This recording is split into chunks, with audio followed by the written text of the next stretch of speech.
Hello and welcome back दोस्तों, मैं जुगल आर्य आप सभी का अपने यूट्यूब चैनल जुगल आर्य में हार्दिक स्वागत करता हूं। यदि अभी तक आपने हमारे चैनल को सब्सक्राइब नहीं किया है तो हमारे चैनल को सब्सक्राइब कर दें, बेल आइकन को प्रेस कर दें ताकि नए वीडियो की अपडेट मिलती रहे। आज का हमारा वीडियो है, ये माध्यमिक शिक्षा मंडल भोपाल द्वारा जारी किया गया है और ये MPBSC की साइट पर भी आपको उपलब्ध हो जाएगा। और ये क्रमांक इसका ये है, ये 14 मई को आपको जारी किया गया है। अब विषयक ये 10वीं की परीक्षा होगी या नहीं होगी, उससे संबंधित एक आदेश जारी किया गया है। उस आदेश को मैं आपको पूरा पढ़ के समझाता हूँ और एक्सप्लेन करता हूँ। यदि हमारा वीडियो पसंद आए तो ज़्यादा से ज़्यादा शेयर कर दें।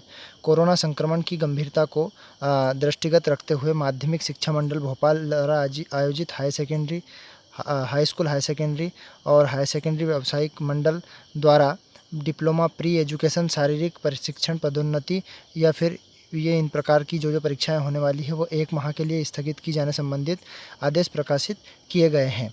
अब दूसरा पॉइंट इसका पढ़ते हैं। राज्य में लोक स्वास्थ्य एवं लोकहित को नोवल कोरोना वायरस कोविड-19 के संक्रमण से बचाव हेतु परीक्षा केंद्र विद्यालय एक स्थान पर विद्यार्थी के समूह को एकत्रित उपस्थित होने के परिणाम स्वरूप उपरोक्त संक्रमण संभावित खतरे के रोकथाम करने के उद्देश्य से छात्र हित में यहाँ परिस्थिति की गंभीरता को दृष्टिगत रखते हुए हाई स्कूल की परीक्षा वर्ष 2021 में आयोजित नहीं किए जाने का निर्णय लिया है। जो कि हाई स्कूल मतलब कक्षा 10वीं की जो परीक्षा होने वाली थी वो अभी निलंबित कर दी गई है, मतलब वो परीक्षा नहीं होने वाली है उसके अनुसार। मतलब कि दूसरे पॉइंट में ये बता दिया गया है कि कक्षा 10वीं की परीक्षा नहीं होने वाली है। अब तीसरे पॉइंट में हम पढ़ते हैं कि इसके पॉइंट नंबर 3 में क्या बोल रहा है। तो पॉइंट नंबर तीसरा इसका ये बता रहा है कि पॉइंट नंबर 3 इसका ये बता रहा है कि हाई स्कूल परीक्षा वर्ष 2021 में आयोजित नहीं किए जाने के फलस्वरूप हाई स्कूल परीक्षा वर्ष 2020-21 में नियमित एवं स्वाध्यायी छात्रों के परीक्षा परिणाम तैयार किए जाने संबंधित निम्नानुसार मापदंड किए गए। तो तीसरे पॉइंट में बताया गया है कि किस प्रकार से इसके पॉइंट बनाए गए हैं, ये हमें बताना है। तो उसके लिए हम देखते हैं इसको। तो पॉइंट नंबर 3.1, नियमित परीक्षार्थी हेतु प्रत्येक परीक्षार्थी अर्धवार्षिक परीक्षा, प्री बोर्ड परीक्षा, यूनिट टेस्ट, आंतरिक मूल्यांकन, अंकशाला में उपलब्ध उक्त 3 प्रकार के मूल्यांकन अधिभार नियमित जाकर परीक्षार्थी ने शालाओं में 100 अंक से प्राप्त अंक की गणना की जाए। मतलब परीक्षार्थियों ने यहाँ पर प्री बोर्ड अर्धवार्षिक परीक्षा जो दी गई है उनके अनुसार आपके जो तैयार किए जाएंगे। अब इसका पॉइंट नंबर दूसरा पढ़ते हैं। माध्यमिक शिक्षा मंडल भोपाल द्वारा आंतरिक मूल्यांकन के अंक भरने हेतु OMR सीट शालाओं में प्रवेशित की जाएगी, जिससे OMR सीट पर विषयवार अधिकतम 20 अंक भरे जाने हैं प्रावधान है।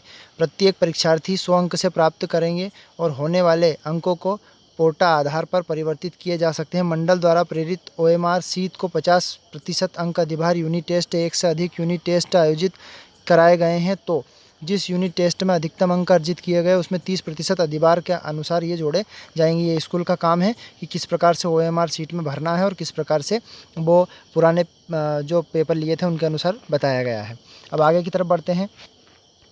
हाई स्कूल में जैसे विज्ञान, NSQF अन्य विषयों में प्रायोगिक परीक्षाएं आयोजित नहीं की जाएगी, किंतु प्रायोगिक भाग OMR सीट में परीक्षार्थी एवं उनके वार्षिक प्रदर्शन के आधार पर आंतरिक मूल्यांकन की भारतीय संस्था द्वारा OMR सीट पर अंक प्रदान कर सकते हैं। मतलब जो पुराने पेपर हुए हैं उनके अनुसार जो अंक प्रदान करेंगे और उसी हिसाब से बच्चे की एबिलिटी को देखकर ही वो उस पर प्रायोगिक अंक भी दिए जाएंगे। प्रत्येक शाला में प्राचार्य का यहाँ दायित्व होगा कि अर्धवार्षिक परीक्षा, प्री बोर्ड परीक्षा, यूनिट टेस्ट या आंतरिक मूल्यांकन के आधार पर सभी छात्रों को विषयवार मूल्यांकन किए जाते हैं। इससे संबंधित विषयवार मूल्यांकन अभिलेख, उत्तर पुस्तिकाएं, यूनिट टेस्ट संबंधित उत्तर पुस्तिकाओं, प्रोजेक्ट वर्क, प्रेजेंटेशन आदि शालाओं में सील्ड बंद लिफाफे में आधारित किए जाएंगे। किसी भी प्रकरण में न्यायालयीन अन्य प्रकरण उद्भूत होने की स्थिति में मंडल द्वारा चाहे जाने पर शाला प्राचार्य उक्त अभिलेख उपलब्ध कराने का अनिवार्य हो सकता है। मतलब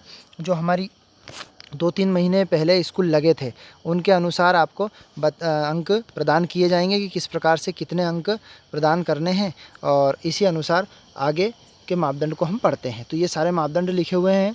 मंडल 3.5 इसका पढ़ते हैं।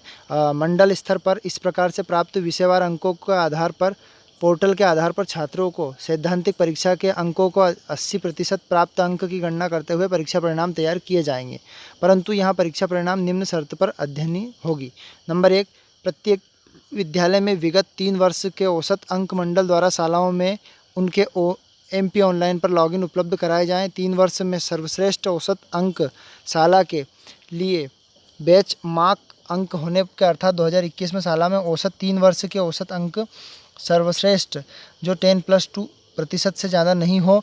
उदाहरण के स्वरूप किसी भी शाला में विगत 3 वर्ष से सर्वश्रेष्ठ औसत 72% है तो इस 3 वर्ष में द्वारा प्रदत्त समस्त छात्र छात्राओं के विषय में प्रदत्त अंक की औसत 72 से 73, मतलब उन 3 वर्ष में यदि 72% आपका रिजल्ट गया तो उसके अनुसार ही वो रिजल्ट होना चाहिए विगत 3 वर्ष के अनुसार। आगे पढ़ते हैं।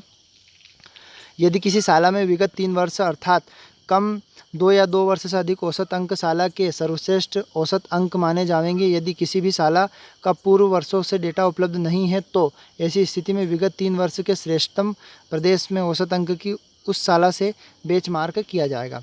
खैर ये पॉइंट स्कूल के लिए काम के हैं, ये आप सारे के सारे पॉइंट पढ़ सकते हैं, देख सकते हैं, लेकिन हम ये आपको पॉइंट देख के आप खुद पढ़ लें। स्वाध्यायी छात्र और नियमित छात्र के लिए और इस पर माध्यमिक शिक्षा मंडल द्वारा भोपाल द्वारा आदेश 14 मई को जारी किया गया है।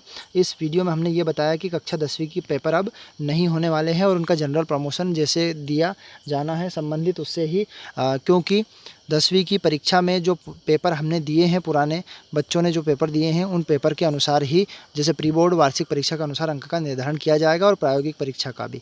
तो दोस्तों इस वीडियो को ज़्यादा से ज़्यादा शेयर कर दें ताकि अपने दोस्तों को पता चल सके और हमारे चैनल को सब्सक्राइब कर दें। Ta-ta bye bye.